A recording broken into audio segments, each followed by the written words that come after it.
Microsoft is not going to make you pay an annual fee for Windows. Period. Hi everyone, Leo Notenboom here, and I wanted to talk about this persistent rumor that simply will not go away about Microsoft potentially starting to charge an annual fee for users of Windows.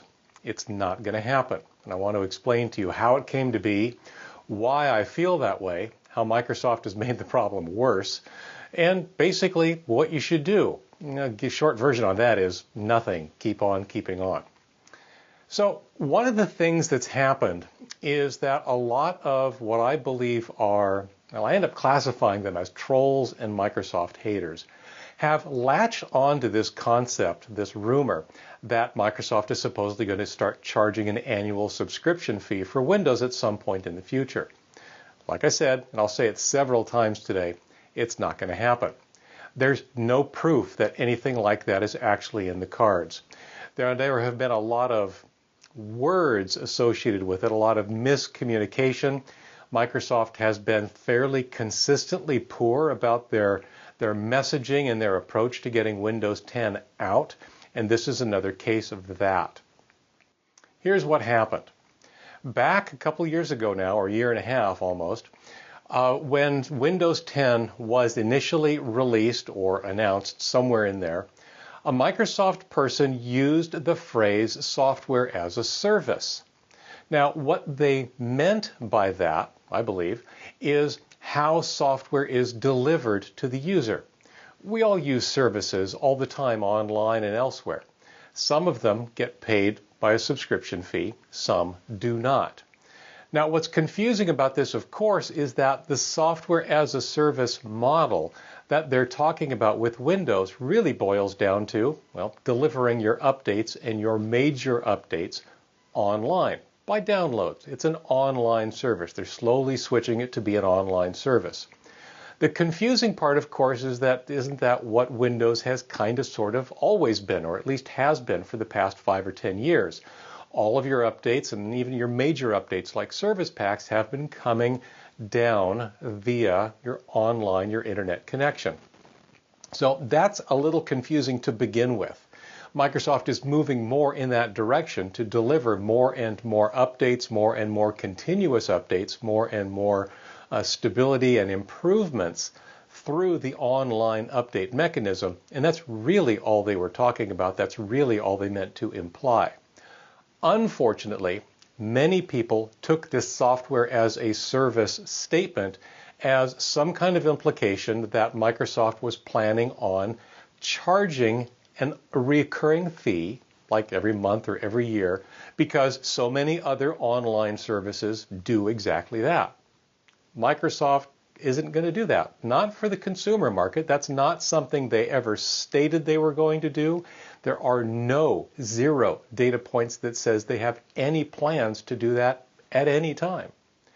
Now, of course, Microsoft, in classic Microsoft style when it comes to communication around Windows 10, they've made it worse. Because rather than saying, no, we're never ever going to do this, what they said is, we currently have no plans, or we have no current plans, however they intended to word it. That, from a corporate perspective, actually makes a lot of sense because you never ever want to close a door, make a final decision that says we're never ever going to do this. And I'll actually describe a scenario where they could end up doing this and it still isn't the end of the world. But clearly, Microsoft doesn't want to close that door. Of course, the fact that they weren't willing to actually say absolutely no, not ever, meant that everybody, the trolls and the haters, immediately came out and said, oh my gosh, they're waffling. They've got plans they're not telling us about. Again, not the case. I really think that's an overreaction. I really do think Microsoft has no plans to do this, and I certainly believe that they have no plans to require it. Now, that's where things get a little bit interesting because, again, and the reason that it's come up yet again, is that in the last couple of weeks, Microsoft announced that enterprise customers have the ability to license Windows as a subscription with an annual fee. And of course, once again, everybody said, oh my God, this is what's coming. Microsoft is doing this for the enterprise. They're going to force us to do it at the consumer level. Again, there's no data that says they are. And in fact, this whole enterprise scenario, it's nothing new. Large companies have always been able to pay an ongoing maintenance or subscription fee for additional or advanced support of whatever version of Windows they happen to be running in the past. That had no impact on the consumer pricing model. It had no impact on consumer deliverables. It's just what big companies are able to do. Sometimes they need that kind of additional support. It costs Microsoft more money to provide it, so they charge an annual fee. That's all that really is. Like I said, it has no implication for the consumer market. And when you think about it, requiring an annual subscription would just be really, really bad for Microsoft's business. Why? Look at the panic just the rumor seems to cause. Everybody's afraid that Microsoft's going to force you to pay an annual fee. Not going to happen. But the fact that people react to it so strongly already is a good sign to Microsoft that this is not something they really want to require. Now, I keep circling around this word require because there actually is a very interesting scenario around the subscription model in the consumer market that Microsoft has already done and actually been doing now for a couple of years. That is Microsoft Office. Microsoft Office is available as an annual subscription. For something like $100 a year, you get Microsoft Office, pretty much all of it, on up to something like 5 different computers, including both Macs and PCs. My take, pretty good deal. It's what I do. But you can still get the standalone packaged product if that's what you want. In other words, the subscription model exists. It might be a better deal financially, depending on your situation, but in no way is it required. You can still buy the same packaged product. You may have to download it, but it's still the standalone packaged product that you were able to buy before the subscription model was even discussed. If Microsoft ever goes down a subscription path with Windows itself, that would be my guess on where they would be headed. But again, there have been no indications that they would ever do this.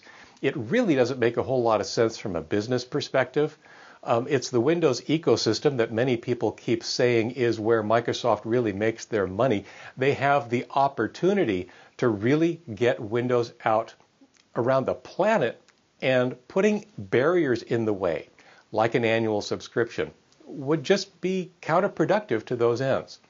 So ultimately, I really believe that that's not going to happen. This whole concept of fear-mongering around Windows subscriptions is really doing everybody a disservice. And I use the word fear-mongering on purpose. So much so that, with the exception of comments on this article, as long as they are done respectfully, of course, I'm actually considering taking the stance that fear-mongering, continuing to promote this rumor, this unfounded rumor that Microsoft has plans to charge a subscription fee for Windows, I'm going to start treating it as trolling, because that's really all that I can see that it is. There's no data that says it's going to happen. It's just causing fear and panic in the industry. There's no point. So, with all that being said, am I overreacting? Am I underreacting? Should I be more concerned about this whole subscription model thing than I am? Honestly, it doesn't worry me one bit. There are enough other things to be, concerned about, upset about if you care to, about Windows 10. This doesn't have to be one of them. So let me know what you think. As always, here's a link to this video posted on AskLeo.com. This is where the comments are all read. They're all moderated. We keep the trolls out. Like I said, I will certainly happily entertain a respectful discussion on the topic. But like I said, elsewhere, I'm probably going to start treating the concerns about this being a subscription model coming down the pike, some kind of a hidden evil agenda on Microsoft's part. I'm just going to consider it trolling elsewhere, and we'll take it from there. So, as always, I hope to see you again next week with another video. Until then, I'm Leo Notenboom for AskLeo.com. You know the drill by now. Have fun, stay safe, and of course, don't forget to back up. Take care, everyone.